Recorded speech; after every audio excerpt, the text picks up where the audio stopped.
Are you looking for games of Webcam Commander? Well, the Tolarian Community College Discord Looking for Games section is 100% free, so you can shuffle up and play in a cool, fun space for those looking for webcam games of Commander or any Magic the Gathering format for that matter. Just go to discord.gg/Tolarian Community College and let's get a game.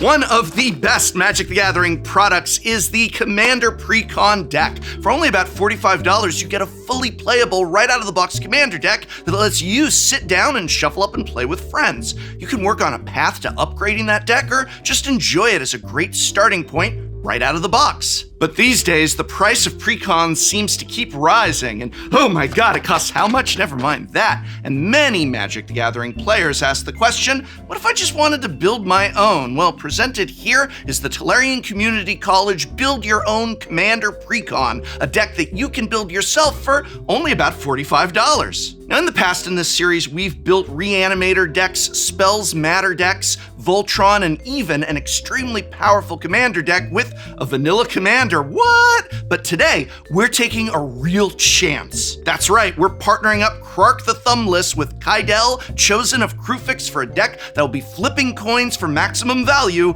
all while building up an army of creature tokens, auras, and more. It's Krark's Copy Machine. This is a Precon for players who love chaining a ton of spells. And to top it all off, you can copy your own spells as well. Your creatures, your enchantments, and it can all be built for only $45. But I'll also show you an upgrade guide if you would want to spend $100 on this deck. First, let's dive right in. Where do we begin?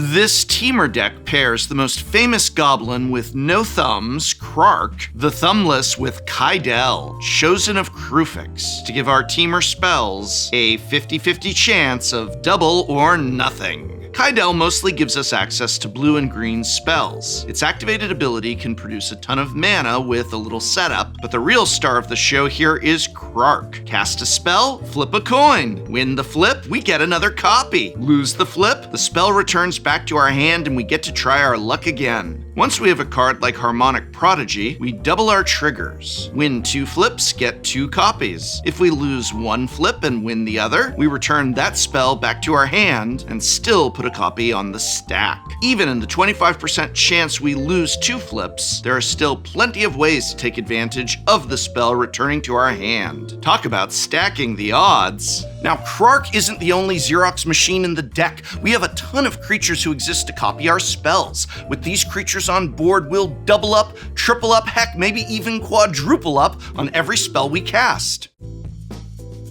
Zada, Hedron Grinder, takes any spell we cast that targets Zada and creates a copy targeting every other creature we control. And because it's a cast trigger, we don't need to win our Krark flip to get those copies from Zada. In fact, losing our flip is even better because that means we can return that spell back to our hand and do it all over again. Wart the Raid Mother is a 6-mana Goblin Shaman who enters the battlefield with 2 1/1 red and green Goblin Warrior tokens. The color of these goblins really matter, because Wart grants each red or green instant or sorcery spell that we control Conspire, meaning we can tap 2 untapped creatures that share a color with the spell to copy that spell as we cast it. Ivy, Gleeful Spell Thief, allows us to create a copy of any spell whenever another creature is the only target, with the copy targeting Ivy, which again can be helpful if Krark's keeps returning the original spell back to your hand. Ivy can also copy our opponent's spells too. Keep in mind that auras are also single-targeted spells, so our opponents will have to think twice before dropping their Eldrazi conscription.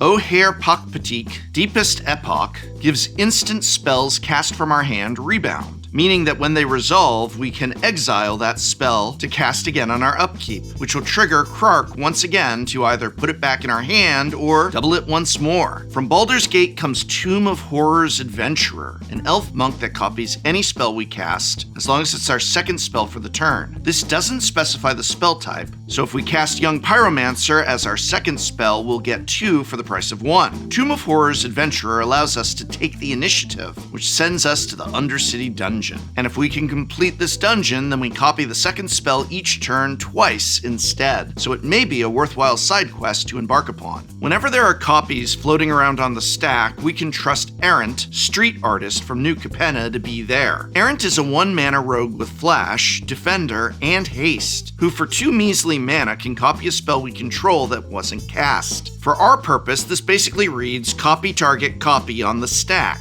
Got it? Good. It's also important that Errant doesn't specify what type of spell, so we can get an extra copy of permanent spells copied by Ivy or by Tomb of Horrors Adventurer. Finally, from Ravnica is Ral Storm Conduit. Ral himself serves as a conduit to create more spell copies, as we can activate his -2 ability to copy the next instant or sorcery we cast. But with all the copying this deck can do, Ral's static ability, which pings an opponent or planeswalker whenever we cast or copy an instant or sorcery spell, can quickly close a game out, especially if Zada is in play with a lot of creatures.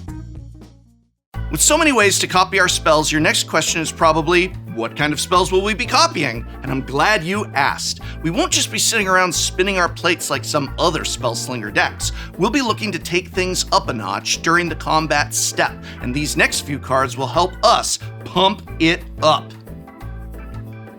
The deck plays pump spells that pack more than just a punch. Fertilid's Favor puts 2 +1/+1 counters on a creature and, more importantly, finds us a basic land tapped. With Zada on the board, we can easily find a ton of lands to set up for an even bigger turn afterwards. Blazing Crescendo gives +3/+1 to a creature, but it also exiles the top card of our library for us to cast until the end of our next turn. Sudden Breakthrough powers up a creature by 2 power and gives them first strike, but it also leaves a treasure behind. Scale the Heights pumps a creature with a +1/+1 counter, gives you 2 life, allows us to play an extra land, and draws us a card. The key here is that all these spells don't just give us a temporary boost, they also set us up for future turns. By copying these spells, we can launch ourselves towards victory. In a similar vein, the new pump spells from Wilds of Eldraine are also great inclusions in this deck. Cards like Royal Treatment, Monstrous Rage, and Become Brutes buff our creatures temporarily, but also leave behind a permanent role aura. Unfortunately, as we can only have 1 role attached to each creature, copying these spells only lets us keep the last created role. But with a card like Tanglespan Lookout, who draws a card whenever an aura enters the battlefield under your control, these enchanting spells can draw us a ton of cards.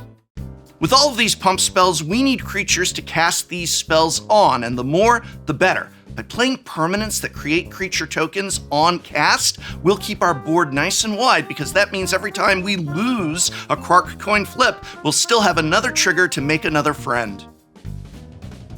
There's the classic young Pyromancer who creates 1/1 red elemental tokens. Saheeli, Sublime Artificer, creates 1/1 colorless servo tokens that can become copies of another target artifact or creature we control. If we want to take to the skies, old Talran, Sky Summoner, calls forth 2/2 drakes with flying. The Phyrexian Nightmare Ovika Enigma Goliath creates little 1/1 red Phyrexian goblins, equal to the mana value of the non-creature spell we cast. If we'd rather have bigger creature tokens, the deck plays Metallurgic Summonings, which creates XX colorless construct tokens based on the mana value of the instant or sorceries we cast. Cryptic Pursuit is another interesting enchantment that manifests the top card of our deck whenever we cast an instant or sorcery from our hand, turning the top card of our deck into a 2/2 colorless creature. When these creatures die, we can cast them until the end of our turn next turn if they were face down instants or sorceries, which could end up back in our hand if Krark's coin flips the way we want.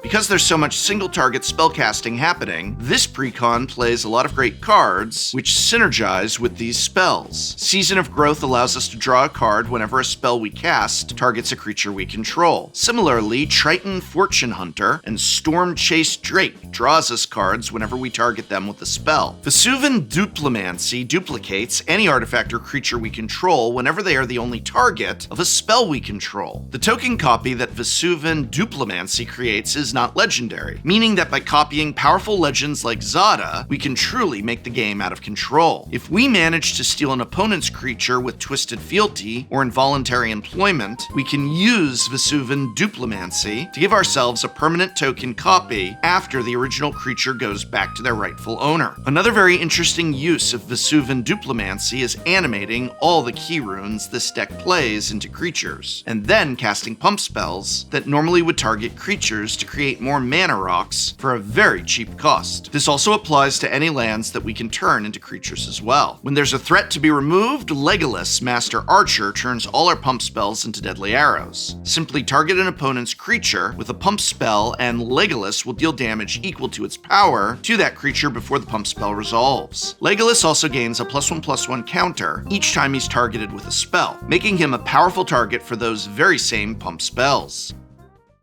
If any of this chaotic, coin-flipping, spell-copying madness interests the mad genius in you, then all of this can be yours for only about $45. There's so many more little synergies that this deck can bring that you really need to play it to believe it.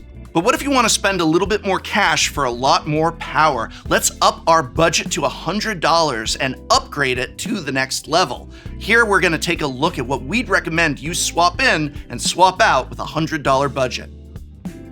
With a little more budget, you can really dial up Arcane Chaos by giving Krark a thumb. Krark's thumb allows you to flip 2 coins instead of 1, making it even easier to get the result you want. Paired with Harmonic Prodigy, Krark can quickly get out of control with the spells you cast. You can also play Veyron, Voice of Duality, to create a copy of the many cast triggers in this deck, including the cast trigger of her own. And if we're talking both upgrades and from Strixhaven, then we're definitely swapping in a copy of Dika, Fractal Theorist, another token generator who creates XX fractal tokens, where X is the mana value of the spell you cast. With a higher budget, some of the pump spells can be replaced with Cerulean and Crimson Wisp, the most efficient single-target spell that draws a card. And lastly, for those who really want to make this deck powerful, Song of Creation and Birgi, God of Storytelling, are 2 great cards to add to the deck to give it a stronger combo finish. Song of Creation allows you to draw a card each time you cast a spell. This means if you have Birgi or Stormkiln Artist in play to refund for your mana spells, Song of Creation can quickly get out of control as you draw through your deck, play more spells, and build up a horde of treasure to finish off the table with an army of hasted tokens thanks to Zada.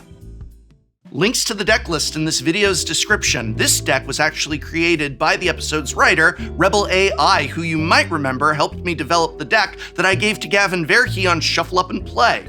Rebel is an awesome deck builder, and if you want to check out her YouTube channel for more Commander content, I'll link that in this video's description as well. And remember, if you're looking to get some games of Webcam Commander from the comfort of your own home, well, Tolarian Community College's Discord Looking for Games section is 100% free. All you need is a webcam, and then you can play free games of Commander against friends new and old in a cool, fun space. And we also have options for other formats as well, from Modern to Pauper and more. So if you're looking for webcam games of Magic the Gathering, from Commander to those other formats, just go to discord.gg/Tolarian Community College and let's get a game.